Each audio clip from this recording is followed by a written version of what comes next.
Tuesday morning தியாசலத்தை ready பண்ணி கூட்டிகிட்டு எங்கே கிளம்பிட்டோன்னு பார்த்தீங்கன்னா, எங்கள் வீட்டுக்கு பேக் சைடு முனியப்பன் கோயில் இருக்குது. அங்கே இயர்லி ஒன்ஸ் மாரியம்மன் கோயில் பண்டிகை முடிஞ்ச உடனே இதுக்கு பொங்கல் வச்சு கிடாய் வெட்டுவாங்க. முனியப்பம் பண்ணுறதுன்னு சொல்லுவாங்க. கோயில்கிட்ட ரொம்ப வெயிலாக இருந்ததுனால எங்கள் மாமியாரோட மாமியார் வீட்டுக்கு போய் குழந்தைங்க கொஞ்ச நேரம் வச்சுட்டு இருந்துட்டு கோயிலுக்கு வந்தாச்சு. கரெக்டாக பூஜை பண்ணுற டைமுக்கு வந்துட்டோம். நாங்கள் கோழி தான் அறுத்துருந்தோம். இதுதான் நாங்கள் எல்லாருமே சேர்ந்து வாங்கின ஆடு. இதுதான் வெட்டி ஆளுக்கு பாதியாக பிரிச்சுப்பாங்க. கிடாயை பிடிச்சிட்டு வந்து நீர் போட்டாங்க. அப்போ துளுக்கவே இல்லை, பாயறதுக்கு வந்துச்சு. அதுக்கப்புறம் தண்ணி தெளித்து விட்டு துளுக்கிறதுக்காக கொஞ்சம் கைத்தை லூஸாக விட்டு பிடிச்சாங்க. நல்லா துளுத்துருச்சு. ஆட்டை அறுத்து அதோட ரத்தத்தை பிடிச்சி எல்லா காட்டுங்களுக்கும் தெளித்தாங்கன்னா நல்லா வெள்ளாமல் விளையுங்கிறது ஐதீகம். அந்த மாதிரி தான் வருஷம் பண்ணுவோம்.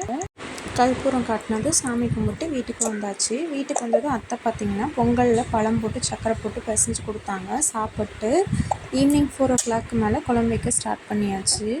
சிக்கன் குழம்பு தனியாக, மட்டன் குழம்பு தனியாக வச்சுட்டு அத்தை பார்த்திங்கன்னா காட்டுக்குள்ள ரத்தம் தெளிச்சிட்டு வர போனாங்க. வந்து கழுக்கிண்டி சிக்கன் மட்டன் குழம்போடு சாப்பிட்டு முடிச்சாச்சு.